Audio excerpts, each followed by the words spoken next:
Hello everyone, कैसे हैं आप सब। आज हम इन्वेस्टमेंट के दूसरे तरीके के बारे में जानेंगे। पहली जो वीडियो थी वो पीपीएफ के बारे में थी, पब्लिक प्रोविडेंट फंड। उसमें किस तरह से निवेश कर सकते हैं और निवेश करने के क्या तरीके हैं वो मैंने आपको बताया था। आज हम बात करेंगे दूसरे सुरक्षित तरीके के बारे में जिससे हम निवेश कर सकते हैं। वो है एफडी और आरडी। एफडी होती है फिक्स्ड डिपॉजिट और आरडी होती है रिकरिंग डिपॉजिट। फिक्स्ड डिपॉजिट जो होती है वो एक अमाउंट को हम फिक्स्ड कर कर एफडी करवा सकते हैं और आरडी जो होती है वो मंथली कुछ पेमेंट हम कर कर महीने महीने हम थोड़ा थोड़ा पैसा देकर करवा सकते हैं। तो पहले हम बात करेंगे एफडी के बारे में। एफडी क्या होती है और हम इसको किस तरह से करवा सकते हैं और कितने समय के लिए हमें ये करने को मिलती है। तो एफडी जो होती है फिक्स्ड डिपॉजिट होता है। वैसे तो आजकल इंटरनेट का ज़माना है तो सब लोग इन सब चीज़ों के बारे में जानते हैं और ये काफ़ी समय से चलता आ रहा है निवेश करने का तरीका, तो हर कोई इसके बारे में जानता है। फिर भी मैं आपको बताती हूँ कि एफडी जो है वो एक फ़िक्स अमाउंट 10,000 से लेकर 50,000, 1 लाख, 2 लाख, 5 लाख तक आप करवा सकते हैं और 5 लाख से ज़्यादा अमाउंट भी आप उसमें करवा सकते हैं। उसमें अमाउंट की कोई लिमिट नहीं है और उसका जो इंटरेस्ट होता है आपको 7 से 7.5% तक हाईएस्ट आपको मिल जाता है। इसमें सीनियर सिटीजन के लिए अलग है और हम लोगों के लिए अलग है। जो सीनियर सिटीजन्स हैं उनको 7 से 7.5% तक भी मिलता है और 6.5 से लेकर 7.5% तक आपको वेरिएशन में ये एफडी का इंटरेस्ट जो है वो मिलता है। अब एफडी अकाउंट हम कैसे खुलवाएं। एफडी अकाउंट जो है वो आप किसी भी प्राइवेट बैंक में या गवर्नमेंट बैंक में खुलवा सकते हैं। एफडी करने के लिए आप ऑनलाइन भी एप्लीकेशन कर सकते हैं। जो भी प्राइवेट बैंक है उसमें एफडी का अलग से ऑप्शन होता है, वो आप करवा सकते हैं और जो गवर्नमेंट बैंक है उसमें जाकर भी आप अपनी एफडी करवा सकते हैं। ये आप 7 दिन से लेकर 2 साल, 5 साल, 3 साल, मतलब काफ़ी समय के लिए आप करवा सकते हैं। 10 साल तक के लिए भी आप एफडी करवा सकते हैं और आपको जो एनुअल रिटर्न है वो 6 से 7% आराम से मिल जाता है।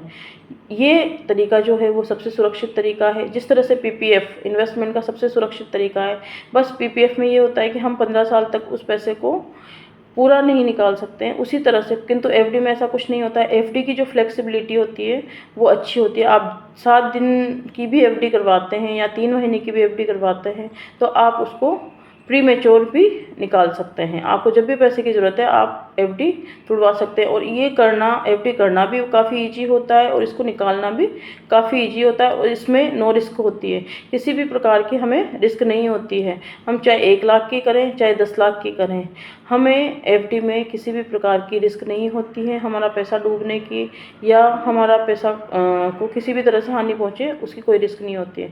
तो ये सब बहुत सुरक्षित तरीका है और हमें एफडी भी करनी चाहिए और हमें जो भी हमारी ज़िंदगी में इमरजेंसी फंड हम बना कर रखते हैं उसको भी एफडी के रूप में ही रखना चाहिए। क्योंकि जो इमरजेंसी फंड है अगर उसको हम सेविंग अकाउंट में डालेंगे तो पहली बात तो सेविंग अकाउंट में हमें इतना इंटरेस्ट नहीं मिलता है, मतलब एफडी की तुलना में हमें सेविंग अकाउंट में जो है इंटरेस्ट कम मिलता है। और दूसरी बात, जब भी हमें थोड़ी भी कोई चीज़ लेने का मन होगा या कोई भी नीड हमारी होगी तो हम उसको सेविंग अकाउंट का जो पैसा है उसको तुरंत खर्च कर देंगे। तो इसलिए हमें जो भी हमारा इमरजेंसी फंड है उसको भी एफडी के रूप में ही रखना चाहिए ताकि हमें इंटरेस्ट भी मिलता रहे और आगे भी हम उस पैसे का उपयोग कर सकें। तो एफडी के लिए आपको कोई भी नियरेस्ट ब्रांच में जाकर भी आप करवा सकते हैं या ऑनलाइन भी आप एप्लीकेशन खोल सकते हैं और उससे भी आप एफडी करवा सकते हैं। जिस तरह से पीपीएफ बहुत ही सेफ़ तरीका है इन्वेस्टमेंट का, उसी तरह से एफडी भी बहुत सेफ़ तरीका है। अब दूसरा है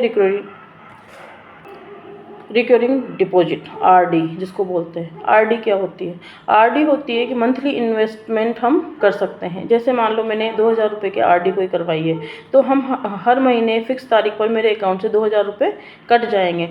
तो जो छोटा छोटा अमाउंट कट कर एक बड़ा अमाउंट बन जाता है वो आरडी होती है। जिस तरह से मान लो आप 1,000, 2,000, 5,000, 3,000 कुछ भी आप अमाउंट का आरडी कर सकते हैं। जो भी आप इन्वेस्ट करना चाहते हैं इस आरडी पर भी आपको 6 से 7% का रिटर्न मिलता है और 6 से 7% आपको इसमें इंटरेस्ट अपना मिलता है। और ये भी एक सुरक्षित तरीका है। आप अगर आप एक साथ सारा इन्वेस्टमेंट नहीं कर सकते हैं तो आप मान लीजिए 5-5 हज़ार की आपने आरडी करवाई, एक साल में आपको 60,000 रुपये उसके जो इकट्ठे होते हैं तो आप उसकी बाद में एफडी करवा सकते हैं। तो जिनकी भी इनकम अभी कम है या वो थोड़ा थोड़ा इन्वेस्टमेंट करना चाहते हैं तो उनके लिए आरडी भी एक सुरक्षित तरीका होता है और इन्वेस्ट करने के लिए आप कर सकते हैं। अगर आपको कोई प्लानिंग भी करनी है, आगे कोई चीज़ खरीदनी है या आपको भविष्य में कुछ अच्छा करना है या कोई भी ट्रिप प्लान करनी है या कुछ भी, तो उसके लिए भी आप अपनी आरडी करवा सकते हैं। आरडी में आपको 2 बेनिफिट होंगे, एक तो आपको उसमें इंटरेस्ट भी मिलेगा, दूसरा आपका पैसा जो है वो इकट्ठा हो जाएगा। तो जब भी आप वो काम करने के लिए जाएंगे तो आपको उतना उसके लिए परेशान नहीं होना पड़ेगा और एक बड़ा अमाउंट आपको मिल जाएगा। जो भी आरडी आप करवाएं, 1 साल, 2 साल, 3 साल, 5 साल, आरडी 3 महीने से लेकर आप कितने भी महीने तक की और कितने भी साल तक आप कर सकते हैं। तो ये भी सुरक्षित तरीका है। जिस तरह से एफडी है, पीपीएफ है, उसी तरह से आरडी छोटे अमाउंट को स्टेप्स में जमा कर बड़ा अमाउंट बनाने का एक बहुत सीधा तरीका है। अब आरडी हम कैसे करें? जो प्राइवेट बैंक हैं उनमें अलग से ऑप्शन आता है आरडी का, तो आप उनमें खुलवा सकते हैं। और गवर्नमेंट बैंक में भी आजकल जो आई मोबाइल या इस तरह के जो ऐप हम चलाते हैं बैंक से रिलेटेड, उसमें भी आरडी का ऑप्शन आता है। उसके अलावा आप ब्रांच में जाकर भी आरडी करवा सकते हैं। और जिस तरह से हम एफडी करवाते हैं उसी तरह से हमारा आरडी का प्रोसीजर होता है और आप जाकर अपनी आरडी खुलवा सकते हैं। तो एफडी और आरडी, फिक्स डिपॉजिट और रिकरिंग डिपॉजिट, दोनों ही इन्वेस्टमेंट के बेहतर तरीके हैं, पुराने तरीके हैं और काफ़ी समय से ये चलते आ रहे हैं। और जो भी लोग बिल्कुल नो रिस्क के साथ इन्वेस्टमेंट करना चाहते हैं, इनमें वो इन्वेस्ट कर सकते हैं, क्योंकि दोनों ही तरीके ऐसे हैं जिनमें आपको, अगर आप अपना पैसा सेविंग अकाउंट में पटक के रखते हैं तो सेविंग अकाउंट से ज़्यादा ये हम लोगों को रिटर्न देता है।